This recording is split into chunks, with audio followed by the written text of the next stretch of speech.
You're also dealing with different speakers. So Yes. you can have someone that's very analytical and likes numbers and wants things like that. And then you may have someone that's very charismatic. So you have to listen to what they're saying and take it all in and bring that back out to the crowd. And you do such a good job with that. It's always fun to watch, because I watch sometimes and I just say, how's he gonna make this one work? So, but you always seem to. So it's always fun to watch. I remember specifically one where they were talking about problems that you deal with, and you came up and asked people about bad hires, and I believe it was in Toronto, and you just like some of the bad, and to give examples and how they talked about it, and it was absolutely hilarious, and it broke the whole room up.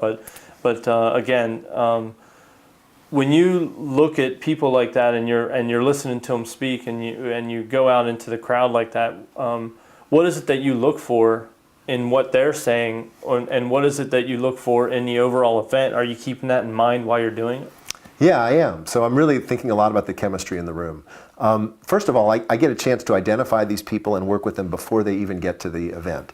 And it's a lot like working with executives. So we've had, at HRCI events, we've had these really luminaries in the field. We've had the senior vice president for Comcast, for Rosetta Stone, for the Pew Charitable Trust.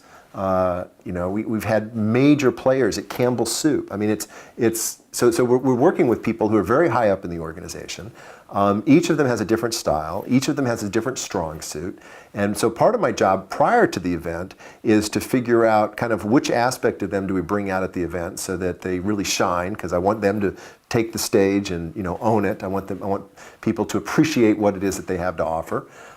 But then once we get to the event, we've got this constellation of speakers. So now we have 3 speakers, and I start, usually before the event, I'll start working the crowd. And I go up and I introduce myself to people and ask them, why did you come? What are you hoping for? And that starts to give me kind of a sense of what the crowd's looking for. And then I try and marry the two. So, I might go up to a speaker before they speak and say, here's what I've heard from a couple of folks.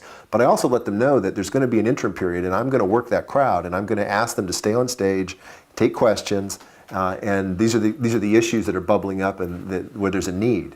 And I always try and go for the juiciest stuff, which could be either funny or it could be a real sore point. And we've had a couple of moments where people have kind of put their dirty laundry out, but it's been good because they've gotten real assistance. So yeah.